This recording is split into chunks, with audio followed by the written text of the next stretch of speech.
ভাবুন তো, আপনি ক্ষুধার্ত, দিন দিন খাদ্য সংকটে ভুগছেন, ত্রাণের আটার ব্যাগ হাতে পেয়ে একটু আশার আলো দেখলেন, কিন্তু সেই আটার ভেতর থেকে বেরিয়ে এলো মাদক। এই চাঞ্চল্যকর ঘটনাই ঘটেছে ফিলিস্তিনের গাজা অঞ্চলে। সরকারি গণমাধ্যম জানায়, যুক্তরাষ্ট্র ও ইসরায়েলি পরিচালিত ত্রাণ সংস্থার মাধ্যমে বিতরণ করা আটার ব্যাগে পাওয়া গেছে অক্সিকোডোন নামের এক ভয়ানক মাদক। এই মাদক সাধারণত ক্যান্সারের মতো কঠিন রোগে ব্যবহৃত হয়, কিন্তু এটি অত্যন্ত আসক্তিকর এবং জীবননাশক। অক্সিকোডনের পার্শ্ব প্রতিক্রিয়ায় হতে পারে শ্বাস প্রশ্বাসে সমস্যা, মানসিক বিভ্রম, এমনকি মৃত্যুও।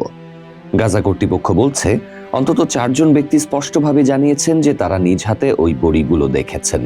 আর আশঙ্কা করা হচ্ছে, ইচ্ছাকৃতভাবে গুঁড়ো করে এই মাদক আটার সাথে মিশিয়ে দেয়া হয়েছে। সামাজিক যোগাযোগ মাধ্যমে ছড়িয়ে পড়া ছবিগুলোতে স্পষ্ট দেখা যাচ্ছে ত্রাণের আটার ব্যাগে সাদা বড়ির মতো কিছু বস্তু। গাজার এক ফার্মাসিস্ট ওমর হামাদ এটিকে বলেছেন, এটা গণহত্যার সবচেয়ে জঘন্য রূপ। আর এক চিকিৎসক খলিল মাজেন আবু নাদা লিখেছেন, এই মাদক আমাদের সামাজিক চেতনা ধ্বংস করার অস্ত্র। এই ঘটনার কেন্দ্রবিন্দুতে রয়েছে এক মার্কিন ইসরায়েলি ত্রাণ সংস্থা, গাজা হিউম্যানিটেরিয়ান ফাউন্ডেশন, সংক্ষেপে জিএইচএফ। এরই মধ্যে 15টি আন্তর্জাতিক মানবাধিকার সংস্থা জিএইচএফ এর কার্যক্রম স্থগিতের দাবি জানিয়েছে। তারা বলছে, জিএইচএফ গাজাবাসীকে জোর করে বাস্তুচ্যুত করছে এবং মানবতার বিরুদ্ধে অপরাধে ইসরায়েলকে সহায়তা করছে। গাজা স্বাস্থ্য কর্তৃপক্ষ জানিয়েছে, গত 1 মাসে এই সংস্থার সহায়তা কেন্দ্রের আশপাশে ইসরায়েলি বাহিনীর গুলিতে প্রাণ হারিয়েছেন অন্তত 516 জন নিরস্ত্র ফিলিস্তিনি।